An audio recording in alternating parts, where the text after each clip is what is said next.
la primera de las ponencias, que está a cargo del profesor Salvador Carrión, que es catedrático de Derecho Civil y también muy listo, porque si no, no estaría aquí. Bueno, fuera de bromas, ya Salvador, cuando quieras, pues tienes la palabra, así que te rogaría no exceder más de media hora. Bien, muy buenos días a todos. Yo quisiera comenzar, por supuesto, pues manifestando la satisfacción que me produce estar en este acto y, ante todo y sobre todo, pues agradecer muy de corazón al profesor José Ramón de Berra su amable invitación a participar en el mismo. Cuando se lleva una trayectoria universitaria ya tan dilatada como es la mía, pues uno realmente echa la vista atrás y se da cuenta de que en esa trayectoria pues ha habido de todo, acontecimientos más positivos, menos positivos, más dolorosos, menos dolorosos, pero cuando uno hace mención o recuerda a un acontecimiento, yo diría decisivo en mi vida universitaria, pues ese acontecimiento decisivo, pues yo diría que es el encuentro con el profesor José Ramón de Berra hace ya un buen número de años. Creo que para mí fue, realmente lo digo con toda sinceridad, una suerte el encontrarme con él, el dirigirle una tesis doctoral que no por méritos propios sino de él, creo que constituyó y constituye una obra de referencia en la materia que abordó, el error en el matrimonio, y desde entonces pues hemos mantenido una relación, creo yo, de afecto entrañable y de colaboración, y por tanto pues evidentemente yo le manifiesto aquí públicamente mi agradecimiento, no solo ya por la invitación a este acto, sino por tantas cosas anteriores cuya enumeración pues sería prolija y por supuesto inadecuada en este momento. Asimismo, pues mi satisfacción también por encontrarme con compañeros y amigos, agradecer de modo especial al señor director de departamento, el profesor Rafael Verdera, su presencia, al profesor Jaime Vidal, que le agradezco mucho que haya venido, y encontrarme con amigos de la facultad, que siempre pues la vida universitaria pues tiene, quizá las cosas más positivas que tiene es este encuentro periódico que se puede tener con amigos y compañeros que se dedican a cultivar pues la misma disciplina que uno viene cultivando. Dicho esto, la ponencia que yo voy a abordar modestamente es la incidencia en el derecho de familia, no del todo sino parcialmente, de la Ley 15/2015 de la jurisdicción voluntaria. Bueno, hay que señalar que esta ley modifica casi un centenar de artículos del Código Civil, y en consecuencia el elevado número de preceptos que resultan afectados por esta ley, por la reforma de la ley de la jurisdicción voluntaria, pues conlleva que su incidencia en el articulado del Código afecte a muy distintas áreas temáticas. Yo creo que en definitiva se podría hablar de 6 grandes planos en los cuales incide la reforma del Código Civil llevada a cabo por esta ley. En primer lugar, la capacidad, este sería el primer plano, la capacidad para contraer matrimonio. En segundo lugar, en un plano menor, la competencia en orden a la dispensa de impedimentos matrimoniales. En tercer lugar, hay alteraciones importantes en la forma civil de celebración. En cuarto lugar, yo destacaría un intento civilino de disminuir la importancia del matrimonio canónico en el ordenamiento español a través de un cambio en la formulación gramatical del precepto correspondiente. Se ha tratado de reducir la eficacia civil del matrimonio canónico a través de una pequeña alteración terminológica. Evidentemente, en quinto lugar, hay una notable ampliación por cuanto se refiere a las formas de celebración matrimonial religiosas distintas de la canónica, que pasan de 3 a 7, y de otra parte se simplifican los presupuestos para la eficacia civil de estas formas de celebración, y fundamentalmente ya en último lugar, pues evidentemente en el ámbito de las crisis matrimoniales o en el ámbito de la llamada patología matrimonial, pues evidentemente la reforma faculta para que la separación o el divorcio, cuando es de mutuo acuerdo y cuando no existen hijos menores no emancipados o con la capacidad modificada judicialmente que dependan de sus progenitores, pues esa separación o divorcio de mutuo acuerdo se pueda tramitar ante los llamados hasta hace poco secretarios judiciales En la actualidad sabemos que ha cambiado la denominación, letrado de la Administración de Justicia, o ante los notarios. Entonces yo creo que estas son evidentemente los planos fundamentales en los que se mueve esta ley. Hay que tener en cuenta además dos consideraciones obvias, y es que esta reforma de la ley de la jurisdicción voluntaria, con ser importante, pues evidentemente no tiene el calibre ni tiene el alcance de las reformas del 81. Evidentemente el derecho de familia español, cuando se sustentó sobre nuevas bases, fue con esas dos reformas de 7 de julio y 13 de mayo de 1981, que lógicamente, como todos sabemos, pretendieron acomodar el Código Civil a los preceptos de la Constitución española. Ni tampoco tiene el calibre de las leyes de 2005, de las dos leyes de 2005, la ley 3 y 15, una introductoria del llamado divorcio exprés y otra autorizativa del matrimonio entre personas del mismo sexo. Por tanto, es una ley importante, esta es una reforma importante, pero que, insisto, no tiene ni mucho menos la dimensión que tuvieron aquellas reformas. Además, hay que tener en cuenta que en sus disposiciones finales, la entrada en vigor de las reformas introducidas en el Código Civil por esta ley, pues también tienen una entrada en vigor distinta. Hay preceptos, como son los relativos a la capacidad, o los relativos a la disolución del matrimonio o a la separación de mutuo acuerdo ante el secretario judicial o el notario, que entran inmediatamente en vigor a los 20 días de su publicación, mientras que los preceptos relativos a la forma de celebración pues demoran su entrada en vigor hasta el 30 de junio del año 2017, con lo cual tenemos ahí una ley que modifica el Código Civil, pero con entradas en vigor de las reformas en fechas diferentes. Bien, entrando ya en alguno de estos aspectos que he enumerado antes, vamos a analizar brevísimamente la capacidad para contraer matrimonio. Bueno, en cuanto a la capacidad para contraer matrimonio, la ley de la jurisdicción voluntaria no ha modificado la edad requerida para contraer matrimonio, cualquiera que sea la forma de celebración, sino que simplemente lo que ha hecho es suprimir esa controvertida dispensa del impedimento de edad que hasta ahora se podía conceder por el juez de primera instancia a los mayores de 14 años. De manera que, como sabemos, un mayor de 14 años pues podía acudir al juez de primera instancia y obtener una dispensa del impedimento de edad que le permitiría contraer, evidentemente, con más de 14 años. Esta posibilidad de la dispensa de edad, yo creo que todos sabemos que nació lastrada ya por la polémica. Quiero decir, ya en 1981, con un gobierno de unión de centro democrático, que fue el que a trancas y barrancas consiguió introducirla, sabemos que esa reforma o esa dispensa del impedimento de edad se introduce entonces como consecuencia de la presión de sectores muy conservadores que todavía existían en la entonces llamada Unión de Centro Democrático, con la finalidad de constituir una salida a los llamados matrimonios de reparación. Es decir, cuando la mujer a una edad muy temprana pues quedaba embarazada y entonces se autorizaba el matrimonio a los 14 años para, digamos, dar una solución, entre comillas, a esa situación, a ese embarazo prematuro, ¿no? La izquierda parlamentaria siempre estuvo en contra de ello.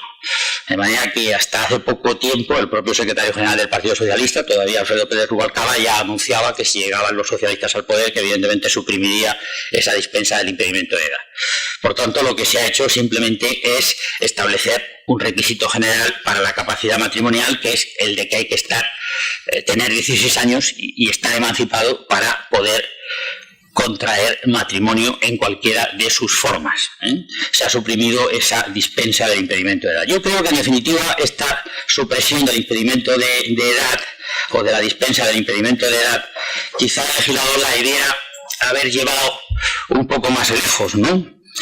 Se ha suprimido el artículo 314, el número tercero. La emancipación tiene lugar por el matrimonio del menor. Lógicamente no tiene sentido hablar de que la emancipación tiene lugar por el matrimonio del menor, porque para contraer matrimonio ya hay que estar previamente emancipado.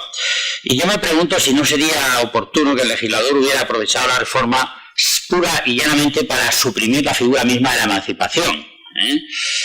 Entiendo que la emancipación es una figura, en fin, respetando las opiniones que pueda haber en contra, es una figura obsoleta.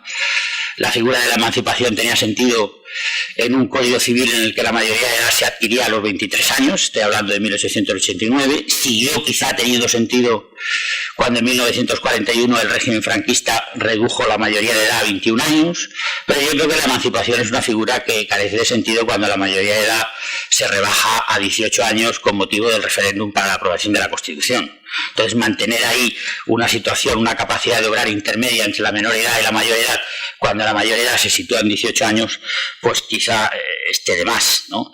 Por eso digo que quizás hubiera debido aprovechar la reforma simplemente para suprimir la emancipación como figura jurídica y, si acaso, dejar únicamente subsistente la emancipación por vida independiente del menor, quizá, pero no las demás. Y repito que, en fin, han venido aquí algunos profesores universitarios de otras universidades que también se han inclinado porque la emancipación es una figura absolutamente obsoleta en el articulado del Código. Bien, en cuanto a la capacidad matrimonial, hay que señalar también una novedad importante en cuanto al nuevo artículo 47.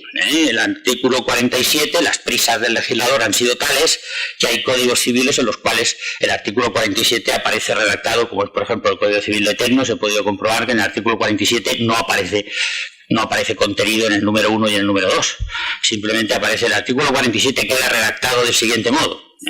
Se hace supresión del número 1 y del número 2 como consecuencia de las prisas legislativas y simplemente se dice: tampoco pueden contraer matrimonio entre sí los condenados por haber tenido participación en la muerte dolosa del cónyuge o persona con la que hubiera estado unida por análoga relación de afectividad a la conyugal. Es evidente que en la reforma del artículo 47 el legislador no pensaba suprimir el impedimento de parentesco por consanguinidad en línea recta, ni entre parientes por adopción en línea recta, pero sin embargo en el texto que se publicó en el BOE el número 1 y el número 2 del artículo 47 estaban en blanco. Bien, un poco el sentido común obligó a considerar que se trataba de un error y que en consecuencia el artículo 47 quedaba subsistente en el número 1 y en el número 2 y que era el número tercero alusivo al llamado impedimento de crimen, en otro tiempo también de conyugicidio, el que era objeto de la reforma legislativa. Bien, en cuanto al llamado impedimento de crimen o conyugicidio, pues hay que señalar que en principio tenemos que olvidarnos de la denominación de conyugicidio, porque el artículo 47.3 dice ahora que tampoco podrán contraer matrimonio entre sí los condenados por haber tenido participación en la muerte dolosa del cónyuge o persona con la que hubiera estado unida por análoga relación de afectividad a la conyugal. Por tanto, la denominación de conyugicidio carece de sentido, puesto que la víctima puede no ser cónyuge y, sin embargo, pues tener una persona que esté unida al autor, al cómplice o al encubridor por una relación de afectividad análoga a la conyugal. Hay que tener en cuenta, aunque esto sería una cuestión más bien de tipo penal o que podría interesar a los penalistas, que se endurece la responsabilidad por esta acción, en cuanto que con anterioridad el impedimento existía entre los que hubiesen sido condenados como autores o cómplices. En la actualidad, la ley dice que no pueden contraer matrimonio entre sí los condenados por haber tenido participación en la muerte dolosa, por lo cual, evidentemente, se está incluyendo también a los encubridores. Por tanto, es evidente que hay como un endurecimiento del conocido tradicionalmente como impedimento de crimen, repito, del que ya tenemos que olvidarnos para siempre, de la denominación de conyugicidio. Sigo entendiendo que antes y ahora el impedimento precisa la existencia de una sentencia firme para que el impedimento surja, y sigo entendiendo que antes y ahora es irrelevante que exista entre los condenados como autores, cómplices o encubridores, es irrelevante que exista un propósito de unirse en matrimonio y que la acción se realice con la intención de unirse en matrimonio. Aunque esa intención no exista, es evidente que el impedimento surgirá en el caso de que deseen hacerlo posteriormente.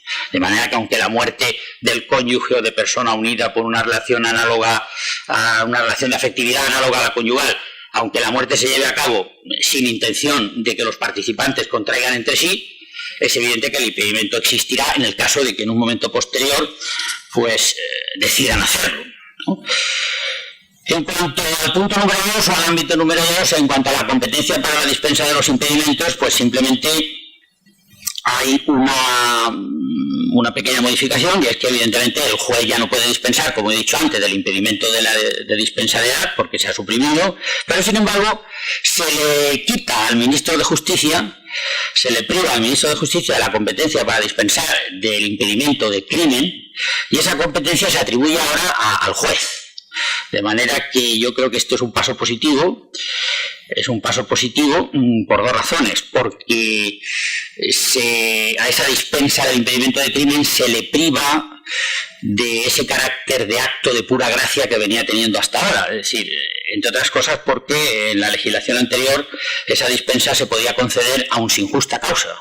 Es decir, para dispensar impedimentos es necesario siempre la concurrencia de justa causa y, sin embargo, para dispensar el impedimento de crimen simplemente se atribuía la competencia al ministro de Justicia y no se hacía referencia a que fuera necesaria la concurrencia de una justa causa para dispensar el impedimento. Bueno, pues ahora no es el ministro de Justicia el que va a dispensar, lo va a hacer el juez, pero eso sí, con justa causa. Resulta difícil imaginar qué justa causa puede haber ahí para la concesión de la dispensa. Pero bueno, en cualquier caso, la concesión de justa causa pues ya parece que priva al acto de ese carácter de acto de pura gracia, que ya sabemos que esos actos graciables o graciosos nunca cuentan con la simpatía de la colectividad, porque esto es arbitrario, esto se puede confundir con la arbitrariedad, y en consecuencia ahora para dispensar el impedimento pues se necesita justa causa. La dispensa la corresponderá al juez, no al ministro, y el acto deja de ser un acto puramente graciable, sino que parece que se somete a una cierta, digamos que pasa a ser un acto mínimamente arreglado frente a lo que era con anterioridad. Bien, en cuanto a la forma civil de celebración, bueno, yo creo que en cuanto a la forma civil de celebración, pues la reforma es importante porque más de 12 artículos del Código Civil reformados por esta ley tienen que ver con la forma de celebración, aunque en la mayoría de ellos las alteraciones de redacción que sufren esos 12 o 13 artículos modificados tienen que ver simplemente con la posibilidad de que el matrimonio civil pueda celebrarse ante los secretarios judiciales, actuales letrados de la Administración de Justicia, o notarios libremente elegidos por ambos contrayentes y que sean competentes en el lugar de celebración. Por tanto, de lo que se trata es, ¿qué es lo que ha hecho el legislador? Pues añadir al elenco de funcionarios competentes para autorizar el matrimonio, que ya lo venían siendo hasta ahora, juez de paz, alcalde o concejal o funcionario diplomático o consular encargado del registro civil en el extranjero, a esos funcionarios se añade ahora los secretarios judiciales y los notarios. Dentro del marco formal es significativa, cuanto menos, a mí me ha llamado la atención, es significativo que en los artículos 51 y 52, me parece a mí, a salvo de opiniones mejor fundadas, es significativo que se sustituya el término autorización por el término celebración del matrimonio. Antes se decía el matrimonio se autoriza, ahora pasamos a hablar de que el matrimonio se celebra. ¿Tiene algún sustratum este cambio terminológico de sustituir autorización por celebración? Bueno, yo creo que sí, evidentemente la finalidad es clara, se trata de reducir el alcance de la presencia del funcionario en el acto de celebración. Es decir, se trata de acentuar aún más que el matrimonio es un acto de autonomía privada, y que por tanto la intervención de los poderes públicos es cada vez, digamos, es una intervención de los poderes públicos que cada vez se va reduciendo más. Ya lo tenemos, por ejemplo, en el caso de la separación o divorcio ante secretario judicial o notario. Entonces, evidentemente, el profesor Vicente Montés, me acuerdo yo que en aquellos comentarios a la reforma del derecho de familia de 1984 decía que el divorcio era siempre una decisión del Estado y que presuponía una resolución judicial. Bueno, pues ahora ya no. Ahora ya nos podemos encontrar con que el divorcio o la separación se pueden obtener sin que intervenga un órgano dotado de potestad jurisdiccional. Esto evidentemente pues es la consecuencia, el desenlace de un proceso de privatización del negocio jurídico matrimonial que arranca de 1981 y que evidentemente pues estamos en esa línea, ¿no? Bien, en el artículo 55, también dentro del marco de la forma del matrimonio, yo creo que la figura del matrimonio por poder debiera haberse extraído del marco de la forma de celebración del matrimonio. El matrimonio por poder no es una forma de celebración. Sí, cuando yo me caso por poderes no estoy utilizando una forma de celebración determinada, sino que estoy utilizando una determinada forma de emitir el consentimiento matrimonial. Pero no se trata de una forma de celebración del matrimonio por poder. Sin embargo, el legislador, por inercia, no se ha dado cuenta de eso y sigue manteniendo la tradicional entronque o encuadramiento del matrimonio por apoderado dentro del marco de la celebración formal del matrimonio, cuando no es una forma del matrimonio, sino una forma de emisión del consentimiento matrimonial. En el cuarto lugar, yo creo que en definitiva, aunque por esto no quisiera detenerme mucho porque el tiempo avanza, ¿no? En cuanto a la eficacia civil del matrimonio canónico, yo creo que de una forma, yo diría, civilina, ¿no?, por no llamarlo de otra manera, se ha tratado de reducir el alcance del reconocimiento civil del matrimonio celebrado según las normas del derecho canónico. Si uno compara el artículo 60, nacido de la ley del 2015, con el artículo 60 anterior a la reforma, se observan ciertas diferencias. El matrimonio celebrado, se dice ahora, según las normas del derecho canónico o en cualquiera de otras formas religiosas previstas en los acuerdos de cooperación entre el Estado y las confesiones religiosas, produce efectos civiles. El matrimonio celebrado según las normas del derecho canónico o en cualquiera de otras formas religiosas. Claramente se está indicando que el matrimonio canónico también es una simple forma. Es decir, o en cualquiera de otras formas. ¿Qué se decía antes? El matrimonio celebrado según las normas del derecho canónico o en cualquiera de las formas religiosas previstas. Ahora se dice o en cualquiera de las otras formas, con lo cual evidentemente las otras y esta, también esta es forma, también, aunque se habla de las normas del derecho canónico, en definitiva se quiere decir que esas normas del derecho canónico no podemos entenderlas más que como normas formales. No se le está atribuyendo al matrimonio canónico ningún reconocimiento, digamos, sustantivo de fondo, con lo cual, pues una de dos, ¿cómo se compagina esto con el artículo 80 del Código? Mal se puede compaginar esto con el artículo 80. El artículo 80 reconoce, como sabemos todos, la eficacia civil de la sentencia de los tribunales eclesiásticos en materia de nulidad. Y esas sentencias se deciden según un derecho sustantivo que no es el del Código Civil, sino que es el Código de Derecho Canónico. Y yo me acuerdo también de un civilista, yo creo que bastante ilustre, no sé si todavía está en activo o no, me refiero al profesor Luis Humberto Clavería González, catedrático de la Universidad de Sevilla, que tiene una afirmación capital para esto. Decía, el sistema matrimonial español es un sistema facultativo de corte anglosajón, pero con incrustaciones de tipo latino. Bueno, pues si el sistema español es un sistema facultativo de corte anglosajón con incrustaciones de tipo latino, hay que ser consecuente con esas incrustaciones.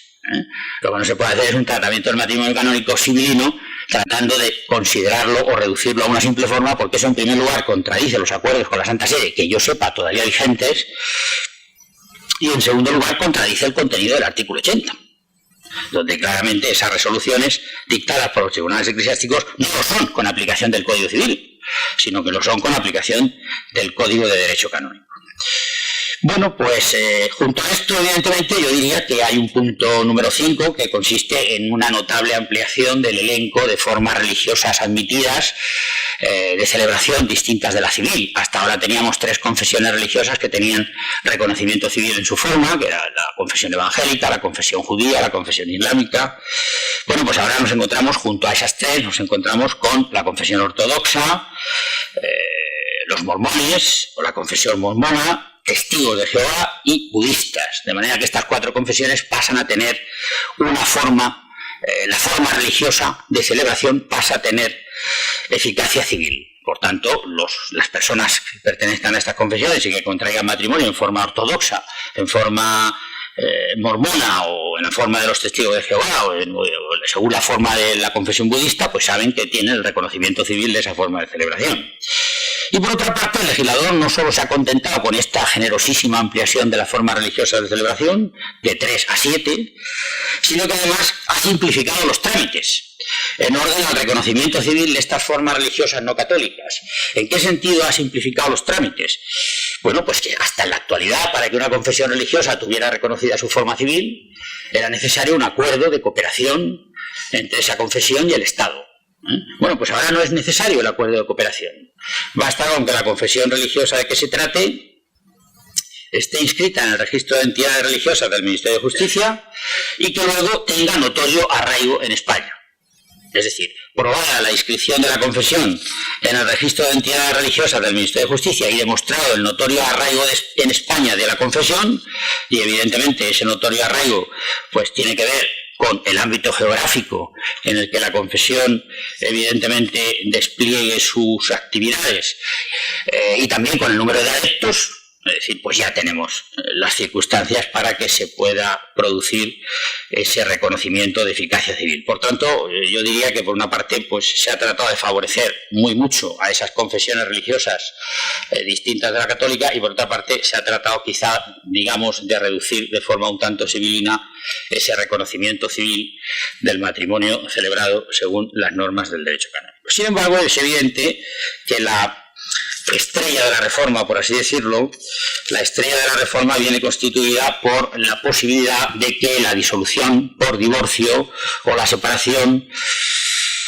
cuando no existen hijos menores no emancipados o con la capacidad modificada judicialmente que dependan de sus progenitores, se pueda obtener ante comparecencia ante secretario judicial o notario. En este sentido, los artículos afectados, pues evidentemente arrancan del artículo 81 y siguientes. Lógicamente, una vez más, yo diría que las prisas legislativas se dejan sentir en una redacción realmente criticable. Por ejemplo, el artículo 81 dice: se decretará judicialmente la separación cuando existan hijos menores no emancipados o con la capacidad modificada jurídicamente que dependan de sus progenitores. Se decretará judicialmente la separación. Parece que en este caso, cuando existen hijos menores no emancipados o con la capacidad modificada judicialmente que dependan de sus progenitores, la separación viene impuesta ex lege. Nada más lejos de la realidad, claro está. Lo que se quiere decir es que cuando haya hijos menores no emancipados o con la capacidad modificada judicialmente, es evidente que esa separación, tanto si es de mutuo acuerdo como si es contenciosa, pues tendrá que llevarse a cabo ante un órgano jurisdiccional y no podrá llevarse a cabo ante notario o ante secretario judicial. Por lo demás, los presupuestos de fondo de la separación o de la disolución por divorcio son los mismos que se introdujeron en el año 2005, es decir, a los 3 meses de celebrado el matrimonio, pues es evidente que se puede acudir a esta opción de disolver o separarse de mutuo acuerdo ante secretario judicial o notario. Yo entiendo que estamos en esa línea a la que antes me refería, de una progresiva privatización del instituto matrimonial, ¿no? El matrimonio se desjudicializa, las crisis matrimoniales se desjudicializan y deja de intervenir un funcionario con potestad jurisdiccional. Bueno, esto evidentemente pues amplía la autonomía de los particulares y lógicamente pues algunas otras consideraciones se pueden hacer. Por ejemplo, en el artículo 82 hay una cosa que llama la atención, simplemente con la lectura del precepto. Los cónyuges podrán acordar su separación de mutuo acuerdo transcurridos 3 meses de la celebración del matrimonio mediante la formulación de un convenio regulador ante secretario judicial o en escritura pública ante notario. Es obvio que la formulación del convenio regulador deberá llevarse previamente elaborada cuando los cónyuges comparezcan ante el secretario judicial o notario, porque no se imagina uno a los cónyuges que piensan separarse o divorciarse, no se los imagina uno discutiendo frente al secretario judicial o notario las cláusulas del convenio. Por tanto, hay que pensar que esa formulación del convenio regulador significa que la propuesta de convenio deberá llevarse ya elaborada cuando los cuando los cónyuges pues comparezcan ante el notario o el secretario judicial. Bien, esta comparecencia por otra parte es personalísima, como se desprende del artículo 82, y lógicamente pues no se puede utilizar, es un acto personalísimo en el que no cabe la representación, ¿no? Llama también la atención que evidentemente la figura de la reconciliación se mantiene, como no podía ser de otra manera, simplemente cuando la separación hubiera tenido lugar sin intervención judicial, pues en ese caso la reconciliación debe formalizarse en escritura pública o en acta de manifestaciones. Bien, en fin, creo que ya es suficiente, vamos, no quiero tampoco cansar más al auditorio.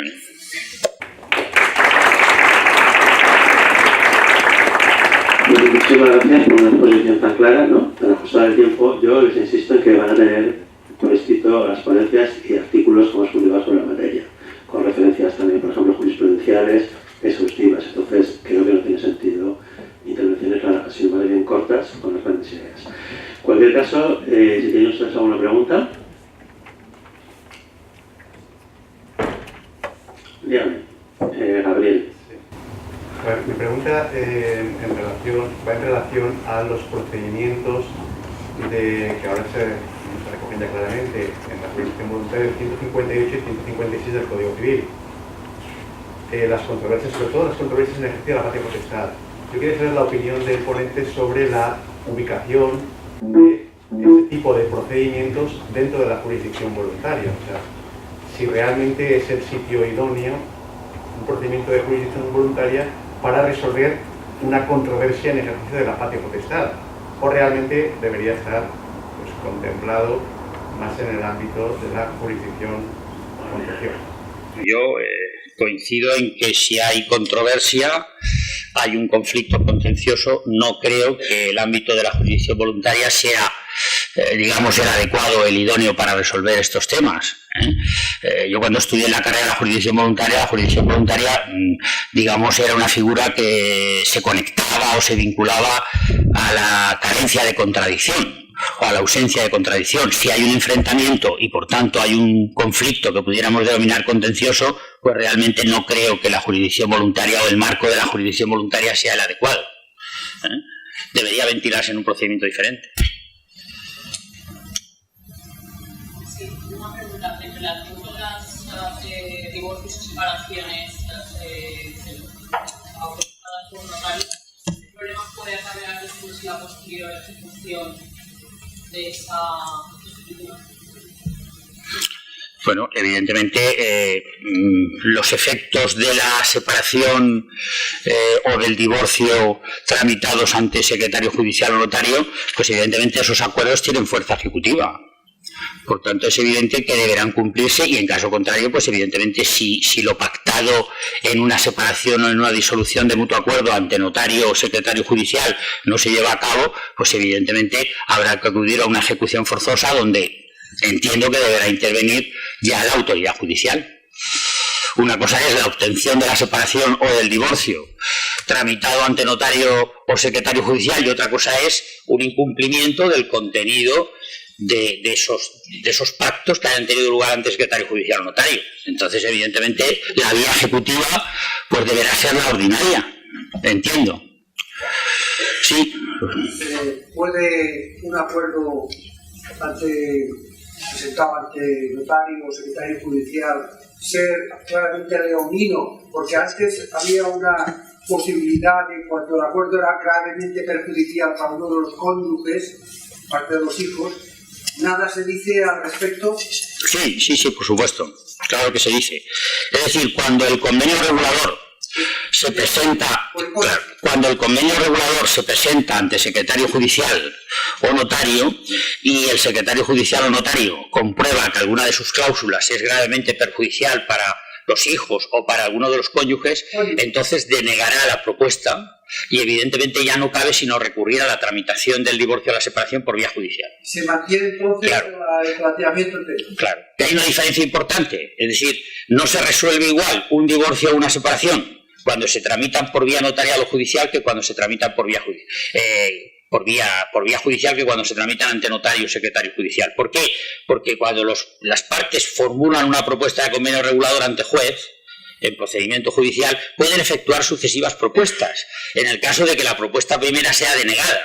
Pero, sin embargo, cuando se trata de un convenio regulador que se tramita o que se presenta ante notario o ante secretario judicial, evidentemente el Código claramente dice que el artículo 90, cuando los cónyuges formalizasen los acuerdos ante secretario judicial o notario y estos considerasen que a su juicio alguno de ellos pudiera ser dañoso o gravemente perjudicial para uno de los cónyuges o para los hijos mayores o menores emancipados afectados, lo advertirá a los otorgantes y dará por terminado el expediente.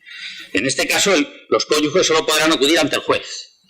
De manera que hay una diferencia importante. Es decir, ¿es posible obtener una separación judicial? ¿Es posible obtener una separación de mutuo acuerdo?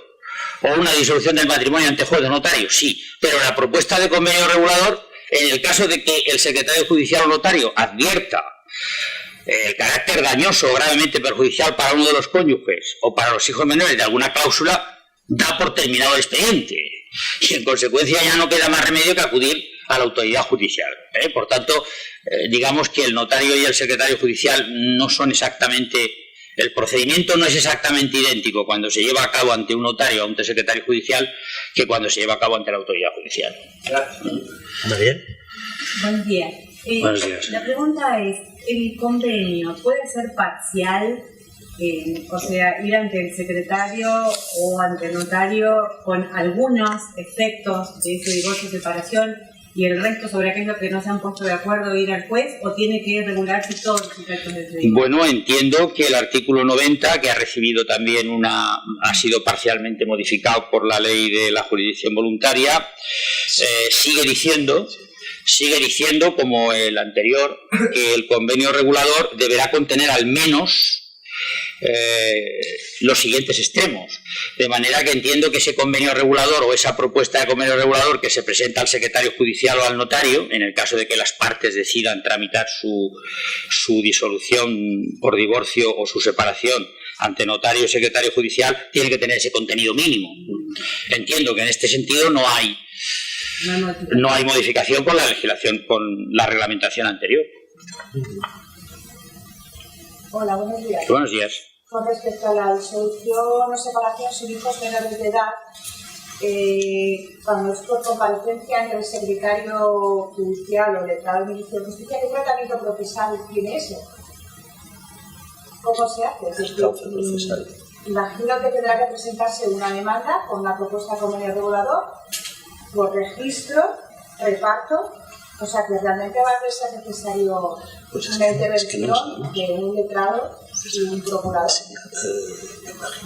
No, la intervención, pero vamos a ver, la intervención del letrado es preceptiva, por supuesto siempre, porque si es un divorcio o una separación de mutuo acuerdo, es preceptivo que se acompañe con la demanda de separación o de divorcio una propuesta de convenio regulador. Y entonces esa propuesta de convenio regulador, evidentemente, es necesaria la comparecencia por medio del letrado. Es un acto personalísimo. Es que ahora, en vez de ser un juicio, se realiza una comparecencia en el despacho del secretario. Pues claro. Lo que dice el mismo tratamiento procesal. Lo que dice el artículo 82 es que los cónyuges deberán intervenir en el otorgamiento de modo personal, sin perjuicio de que deban estar asistidos por letrado, prestando su consentimiento ante secretario judicial o notario.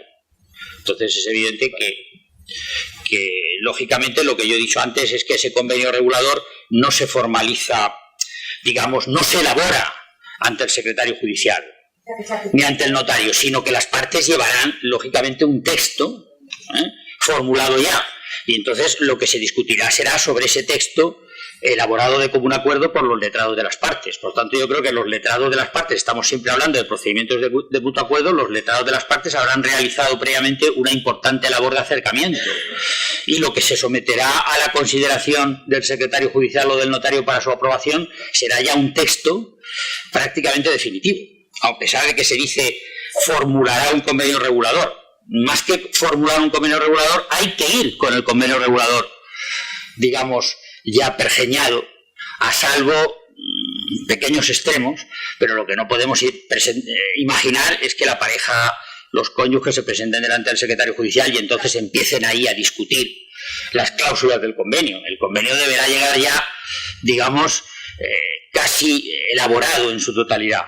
Y para esa elaboración en su totalidad, pues yo entiendo que serán fundamentales las aportaciones de los letrados respectivos. Estamos siempre hablando, no lo debemos olvidar, de un procedimiento de mutuo acuerdo. Nada más lejos de... Igual, es decir, una demanda acompañada de un convenio regulador y comparecencias de secretario de un procedimiento en sala sexual.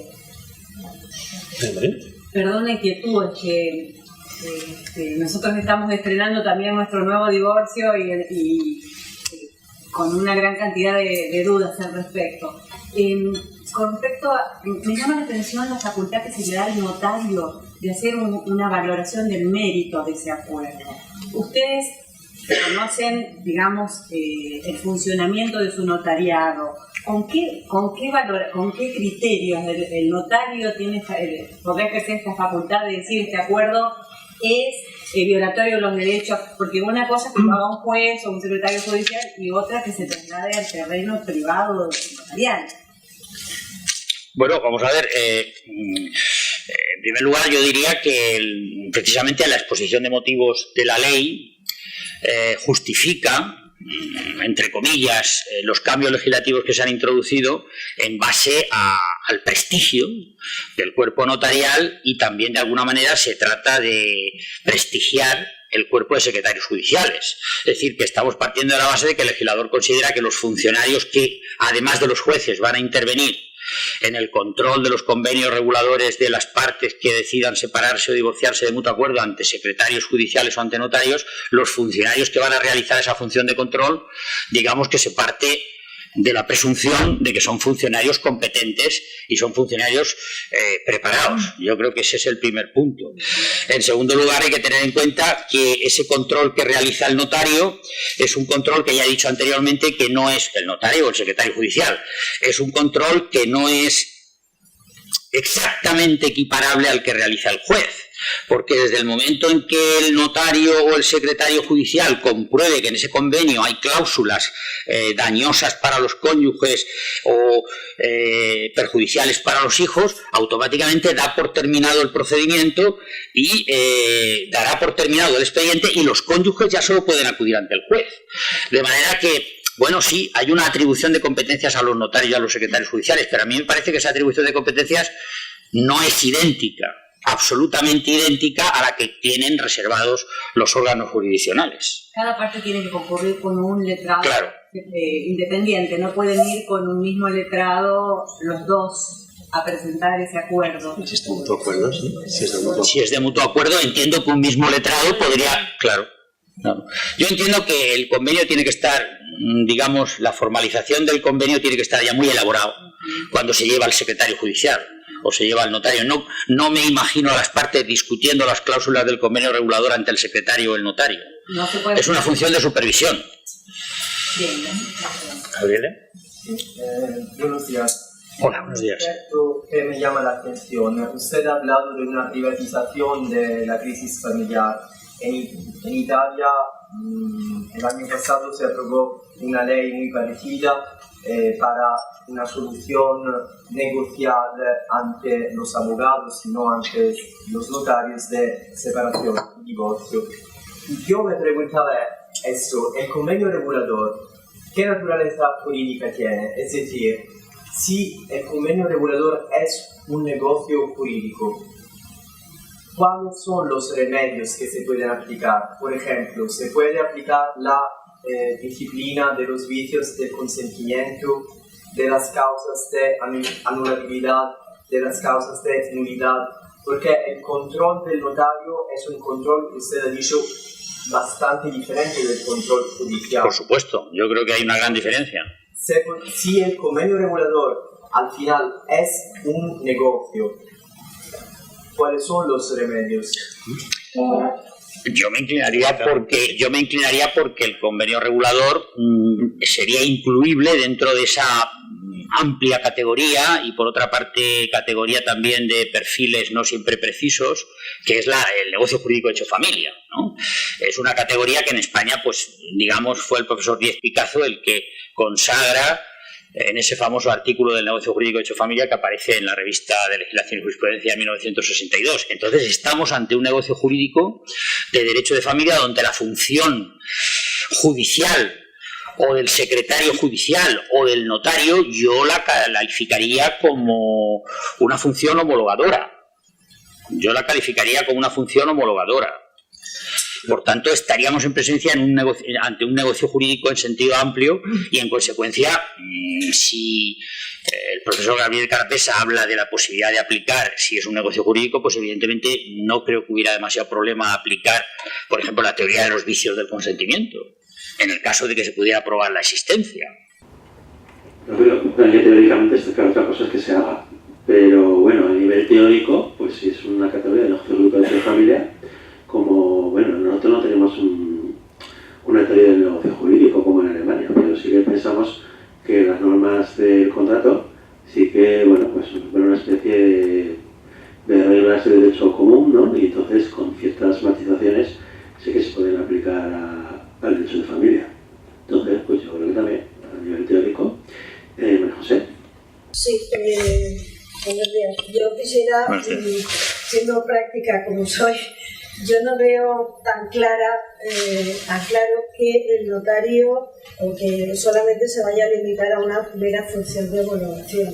Porque tengamos en cuenta, si lo vinculamos con que el notario puede también, ante el notario se pueden celebrar matrimonios, creo que en la práctica esto se va un poco a celebración de capitulaciones matrimoniales, celebraciones matrimoniales y acuerdos o convenios en caso de crisis conyugal. Yo lo veo así. Es posible que cumpla una función de asesoramiento. Veo que si estamos hablando de mutuo acuerdo, es decir, no hay niños que voluntariamente se presentan ante el notario, yo sé que es quitar trabajo, pero no veo tan necesaria la función del abogado. No sé si en algunos casos va a ser sustituida por la del notario.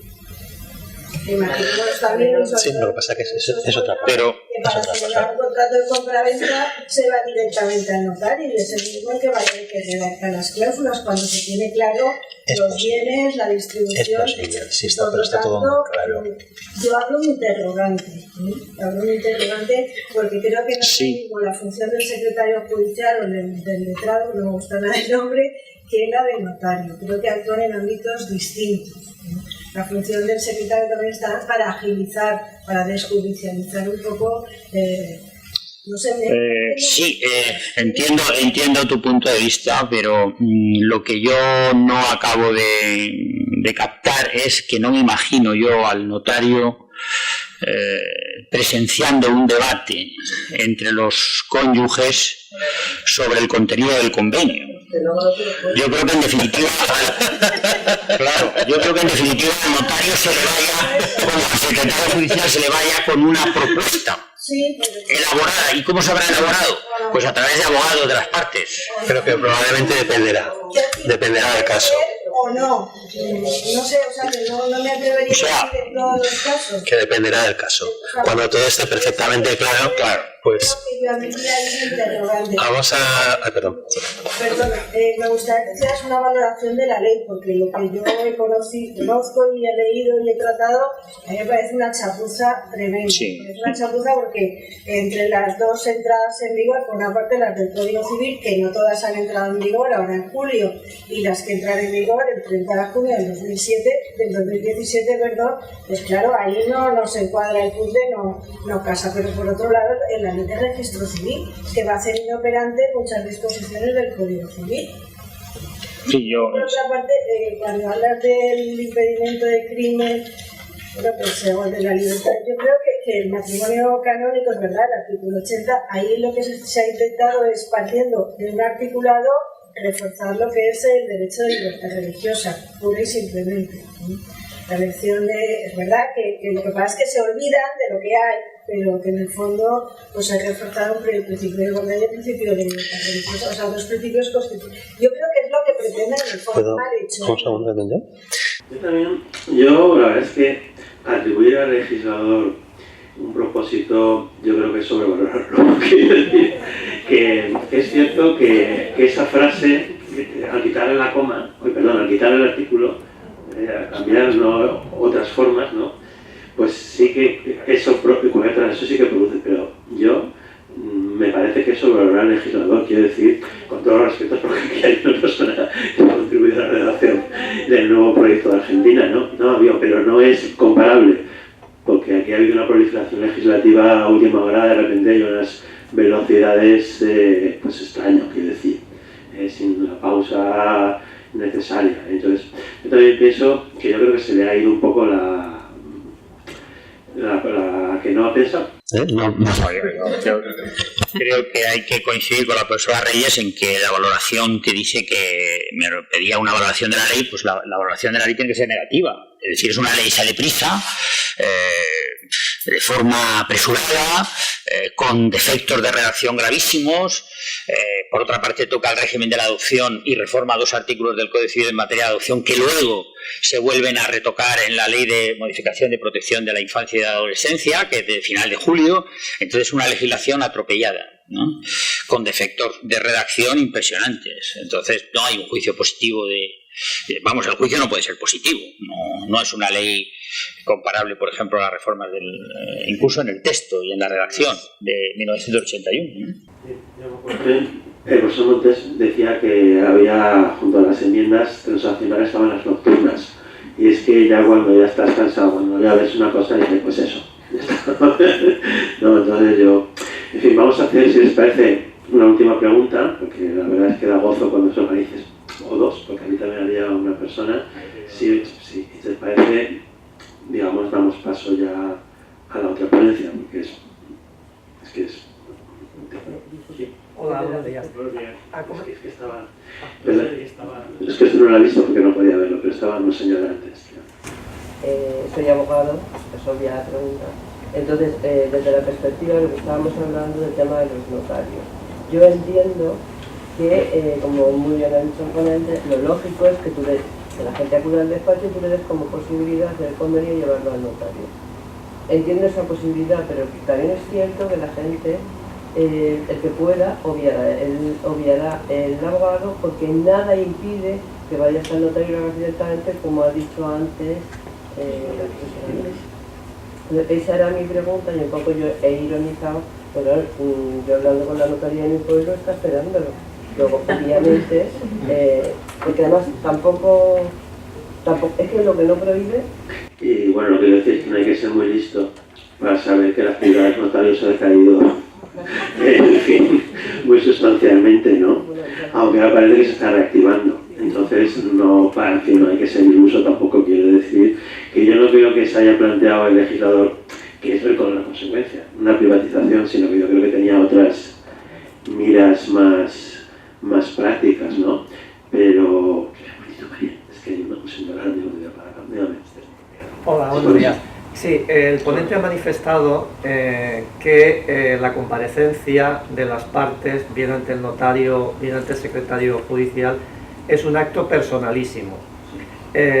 Hasta la fecha, en los trámites de solicitudes por mutuo acuerdo, cabía la posibilidad, en el momento de ratificar en el juzgado, el apoderamiento, en los supuestos en los que una de las partes, por ejemplo, estaba en el extranjero, y cabía hacer esa ratificación mediante poder. Significa que ahora las partes han de estar necesariamente ante el notario, necesariamente ante el secretario, y no va a existir esa posibilidad del poder. Bueno, el tenor literal del artículo 82 dice: los cónyuges deberán intervenir en el otorgamiento de modo personal, sin perjuicio de que deban estar asistidos por letrado en ejercicio, prestando su consentimiento ante el secretario judicial o notario. Igualmente, los hijos mayores o menores emancipados deberán otorgar el consentimiento ante el secretario judicial o notario respecto de las medidas que les afecten. Parece que no hay muchas alternativas. Parece que no hay muchas alternativas al tenor literal de lo que dice el código, ¿no? Esto en la práctica nos va a decir. Que no ha modificado nada lo que ya había y lo que ya ha sido un criterio asentado, pues realmente es la posibilidad de realizar el apoderamiento que se comenta, siempre y cuando dentro del apoderamiento conste el tenor literal de lo que se va a ratificar. Que puede ser un apoderamiento general, claro, para ratificar convenios. Un poder especial. Un poder especial, y casi ni es un poder, casi es un nuncius. Sí, bien sería o un poder especial o simplemente no llegaría a ser eso, sino... Es un supuesto de forma, o sea, de una acción previa de voluntad, como en el caso de la afirmación para libre por poderes. O sea que realmente, técnicamente, no sería una representación, sería un supuesto de nuncius. Un simple transmisor, una voluntad. Claro, sí. ¿Mariel? No, está bien. Pues si les parece, yo ahora estoy, en fin, muy contento, porque todo ese debate, lo que sucede es que tenemos que ir progresando en las ponencias. Entonces, muchísimas gracias, Salvador, por esta ponencia tan ilustrativa y por someterte a las preguntas, en fin, siempre bien intencionadas, la mayoría de ellas, pero que también tiene su mérito. Y ahora vamos a seguir con la otra gran reforma, que tiene que ver con la adolescencia y los menores, y va a dar una persona que es experta precisamente en derecho de menores desde la perspectiva penal. Entonces me ha parecido interesante elegir, pues lógicamente, dentro de la infinidad de temas que es inabarcable, hay que decir, pues me ha parecido interesante dar una versión civil, la primera, y la segunda penal. Entonces va a estar estrictamente centrada en el internamiento, porque no se puede hablar de todo. Bueno, hay gente que puede hablar de todo, pero vamos, no suele ser conveniente.